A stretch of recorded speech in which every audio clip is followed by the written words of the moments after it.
body on the Wilson Auto Detailing community. What is going on? So I am on location at my own house right now detailing a car because every now and again in the mobile auto detailing world, it doesn't work out to do your customer's car at your customer's house. So they bring it to you and it rocks because it feels good to just work outside in my own yard. But as I'm waiting for my steamer to re-warm up because I actually ran out. I've been using so much product on this car because it's trashed. And so I'm waiting for my steamer to warm back up. So I thought I'd go live while I was waiting because I had some downtime. So what car am I doing right now? I am doing what is it? Oh, a Ford Taurus. And it's like a 2000 and I don't know, it's really old. It's like definitely over a decade old. And the issue that happened with this car in particular is that this is actually the first time I've ever heard of this happening. There were dogs that lived inside this car during the entire winter months. So the doors of this car were open all winter, and dogs made their home in this car. So you can imagine how disgusting it was. I should have taken before pictures, honestly, because this would have been a really dramatic before and after. But as I'm sitting here working, it's got cloth seats, it's got carpet, it's only gray interior. I can actually show you guys. Let me switch the camera around. I'll show you.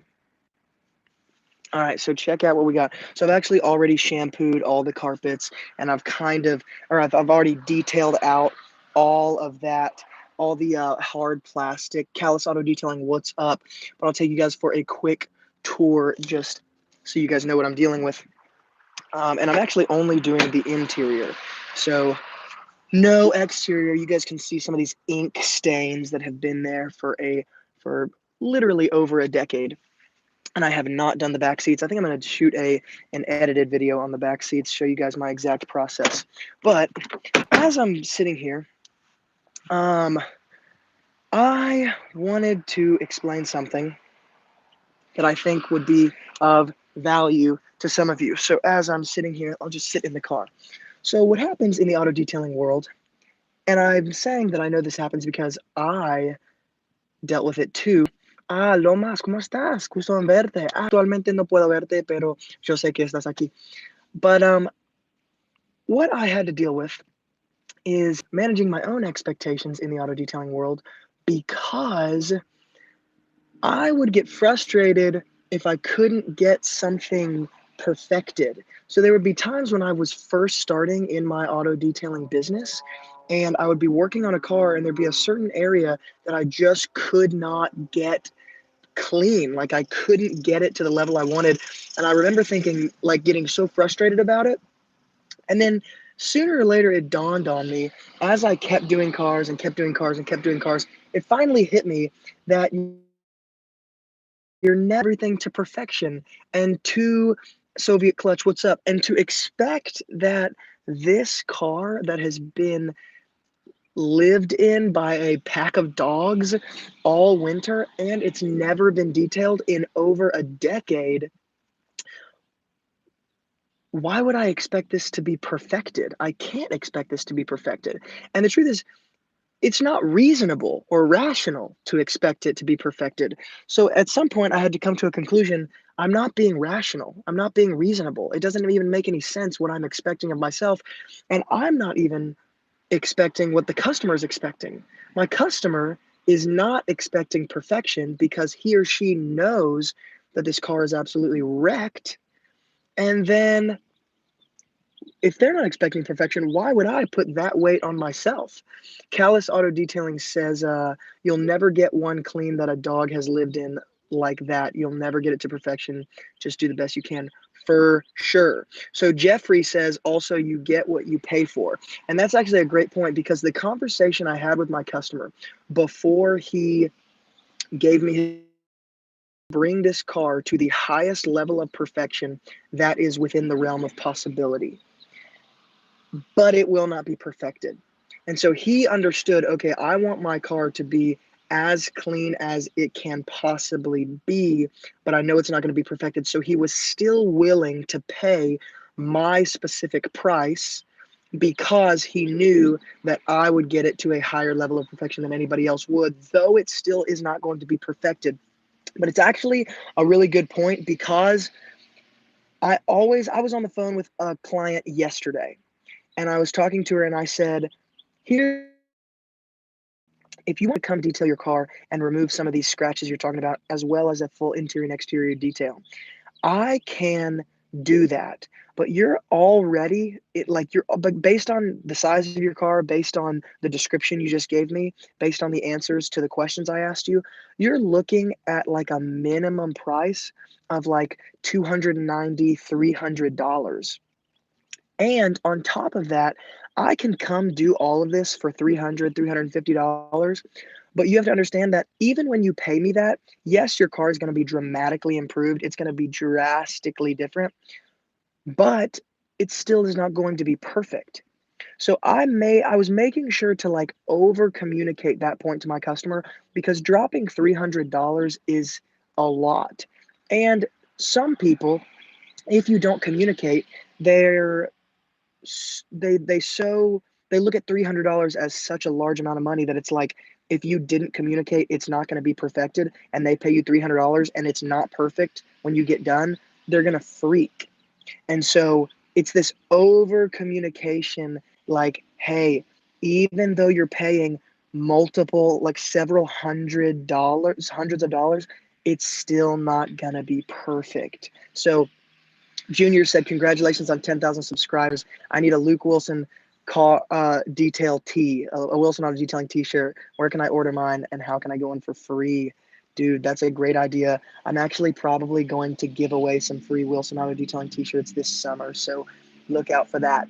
So anyways, guys, as I'm waiting for my steamer, for those of you who are joining, I had to refill my steamer, and so I'm waiting for it to warm because I have nothing else to do right now except for steam and clean the seats. That's my last step and I'll be done. But the whole point of this, guys, is that you have to over communicate to your customers. And I over communicate all the time, so much to the point where maybe it might annoy certain people. And I'm not trying to be annoying to people, but I am trying to communicate to such a level that there is no sort of like disappointed, unmet expectations. So, Andy Savage says, what do you do if you run out of time during the day? I don't run out of time just because I've been doing this for so long. I know exactly how much time it's going to take me.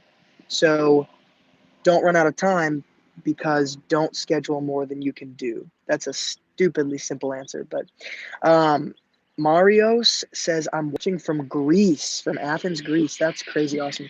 So anyways, guys, the reason I titled this manage your own expectations is because a lot of times on the Wilson Auto Detailing channel, I always talk about managing your customers' expectations. But if you're not careful, you won't manage your own expectations and you'll be frustrated at yourself because you haven't managed your own expectations. And you'll almost, even though your customer is happy, here's what I found myself doing years ago. My customers would be happy with my work, but like I wouldn't be happy with it. And so even though they're like ecstatic and they're paying me great money, I didn't manage my own expectations properly. And so I was disappointed in the work I did, even though they weren't. And it wasn't until I like got on the other side of that bridge, like, oh, not everything can be perfected. And I think that it's a good strategy to be a perfectionist and try to get everything perfect. I think that's what makes a good detailer, honestly. But at the same time, eventually, it's not a lack of work ethic or a lack of work or a lack of trying.